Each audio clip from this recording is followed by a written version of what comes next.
విజయవాడలో అసలు law and order ఉందా, పోలీసులు అంటే భయం ఉందా అనిపించే విధంగా ఒక ఫీట్ జరిగింది. నడి రోడ్డుపై ఇద్దరు యువకులు బీభత్సమే సృష్టించారు. ఓ యువతి విషయంలో తార్ జీపులతో రోడ్డుపై బాహాబాహికి దిగారు.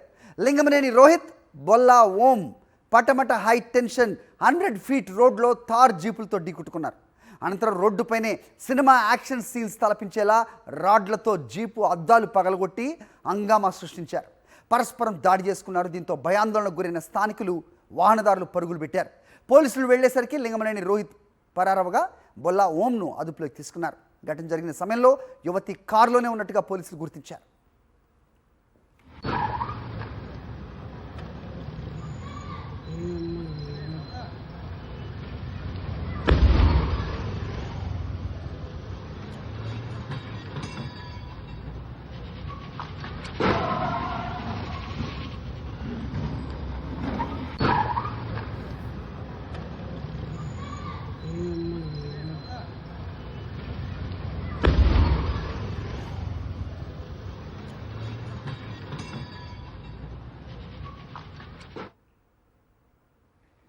ఘటనపై మరిన్ని అప్డేట్స్ మా కరెస్పాండెంట్ సురేంద్ర రెడ్డి తెలుసుకుందాం. సురేంద్ర, ఎక్కడున్నారు ప్రస్తుతం మీరు?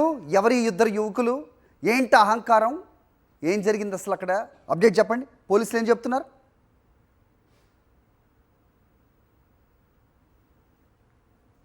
చేశారు. కారుతో ఢీకొని కొంత భయాందోళన సృష్టించిన పరిస్థితి. దీంతో స్థానికులు కూడా కొంత భయాందోళనకు గురైన పరిస్థితి. దీంతో పోలీసులు రంగప్రవేశం చేస్తే ఒక యువకుడు తప్పించుకున్నారు, మరొక యువకుని అయితే పోలీసులు పట్టుకున్న పరిస్థితి. మనతో పాటు పడమట సిఐ పవన్ కిషోర్ ఉన్నారు, ఆయనతో కూడా మాట్లాడుతారు. సరే, ఎలా చెప్తారంటే యువకులు రాత్రి బీభత్సం సృష్టించే పరిస్థితి, అసలు ఏం జరిగింది, మీరే వివరాలు సేకరించారు?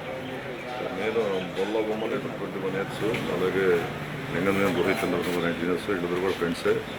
ఇద్దరు కూడా ఇక్కడ యూనివర్సిటీ చదువుకుంటున్నారు. కూడా వాళ్ళు అమ్మాయి విషయంలో వాళ్ళిద్దరు కూడా కొంచెం మనస్పర్ధలు వచ్చి ఒకళ్ళు చాటింగ్ చేస్తూ పలానా ప్లేస్ కావాలని చెప్పేసి ఇద్దరు కూడా ఈ మన గురునానక్ కాలనీ దగ్గర ఉన్న ఆర్ఆర్ గార్డెన్స్ ఏరియాలో మన టవర్ లైన్ రోడ్డుకి రావడం జరిగింది.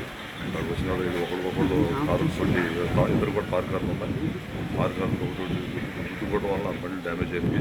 నా దగ్గర ఫిజికల్గా కొట్టుకోవడం జరగలేదు, ఓన్లీ కార్ల వరకు డ్యామేజ్ అయింది. అంటే ఇద్దరు యువకులు అని చెప్తున్నారు. వాళ్ళకి డ్రైవింగ్ లైసెన్స్ ఉందా, లేకపోతే అటువంటి ఉన్నాయి?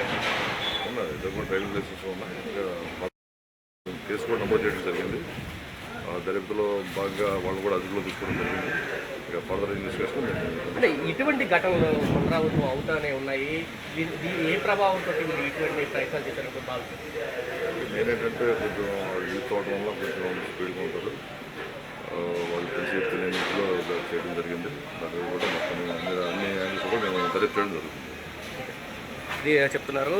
రాత్రి యువకులు చేసిన ఘటనకు సంబంధించి ప్రస్తుతం ఎంక్వైరీ చేస్తున్నారు. ఇద్దరు స్నేహితులుగానే ఉన్నారు. అయితే అమ్మాయి విషయంలో కొంత గొడవ వచ్చింది. ఈ నేపథ్యంలోనే కారుతో తీసుకున్నారు. ఈ ఘటనలో కొంత భయాందోళన.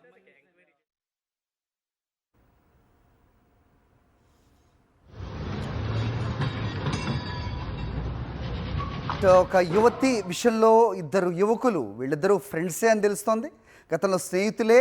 మరి ఎందుకు వీళ్ళ ఇద్దరి మధ్య ఈ వివాదం తలెత్తింది? ఏ విషయంలో ఈ గొడవ జరిగింది? సో గొడవ జరిగినంత మాత్రాన రోడ్డుపై ఇలాగా మిగతా వాళ్ళకి కూడా ప్రమాదం పొంచేలా ఈ రకమైన ఫీట్లు, స్ట్రీట్ ఫైట్లు చేయటాన్ని ఏ రకంగా చూడాలి? మొత్తానికి లింగమనేని అనే ఒక అతనైతే పరారైనట్టుగా, అలాగే ఓం అనే ఒక యువకుడిని మాత్రం పోలీసులు అదుపులోకి తీసుకున్నట్టుగా తెలుస్తోంది. ఆడియోలో ఒకంత అంతరాయాన్ని గమనిస్తున్నాం. సో మరిన్ని అప్డేట్స్ నెక్స్ట్ బులెటిన్లో ఇచ్చే ప్రయత్నం చేస్తాం. కానీ ఇది రోడ్డు మీద విచ్చలవిడిగా ఈ రకంగా లా అండ్ ఆర్డర్ అన్న, పోలీసులు అన్న భయం లేని విధంగా ప్రవర్తించిన ఇద్దరు యువకుల్ని మాత్రం అది అదుపులోకి తీసుకోవాలి. పోలీసులు విచారణ అయితే ప్రారంభించాల్సిన అవసరం ఉంది.